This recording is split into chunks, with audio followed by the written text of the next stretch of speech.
Good afternoon, everybody. Good afternoon. My name is Donald E. Wilson. I'm an author, playwright, speaker, and I'm glad to be here today.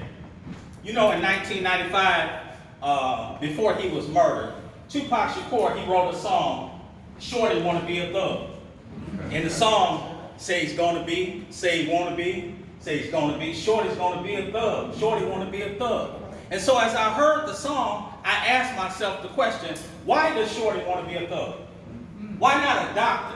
Why not a lawyer? Why not a businessman? Why not a preacher or something of significance? And then it dawned on me, my life was a lot like Shorty. Maybe, perhaps Shorty wants to be a thug because this is what Shorty sees in the society. Okay. Shorty sees the dope man in society, so this is what Shorty wants to be. I really can't speak for Shorty, but that's how I was.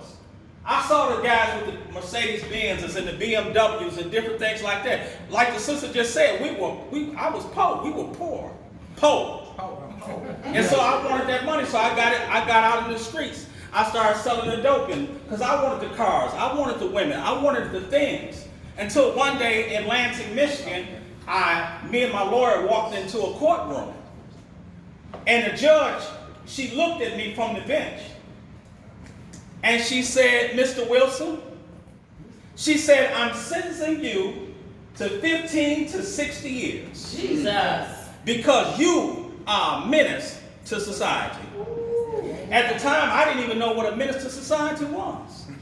Now, I grew up in the hood. We played sports. We played basketball. I played a little junior varsity basketball. And coach used to always tell us, he said, if a guy can dribble to his right, force him to go to his left. But if he can go to his left, then you force him to go to his right. Take him out of his comfort zone. But what coach never taught us is, how do you stop a man who can go both ways? All right. If you get up too close on him, he's going to draw the foul. If you give him too much cushion, guess what he's going to do? He's going to hit the three-pointer. If y'all try to double team him or triple team him, guess what he's going to do? He's going to kick it out to the open man. So how do you stop a man who can go both ways? So while I was in prison, I realized I could do two things. Number one, I could become bitter, or I can utilize this time to become better.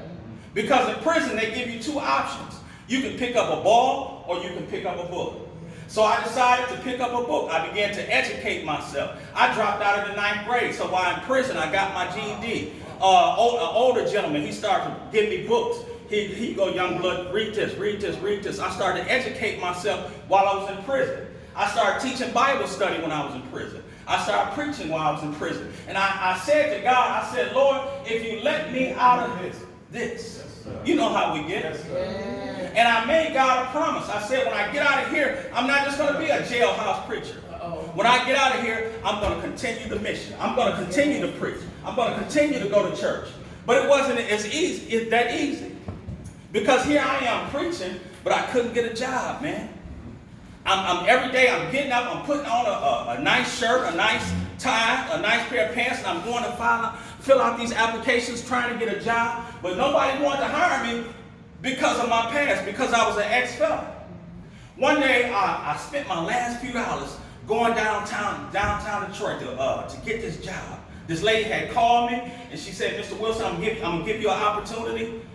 Just come down to the interview. Be down here tomorrow. So I put on my best suit.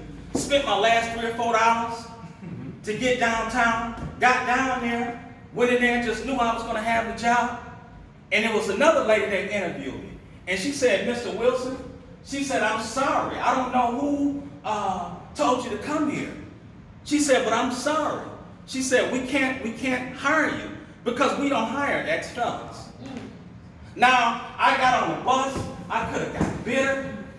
But what I did, I decided to read my own resume. And when I read my own resume, I decided to hire myself.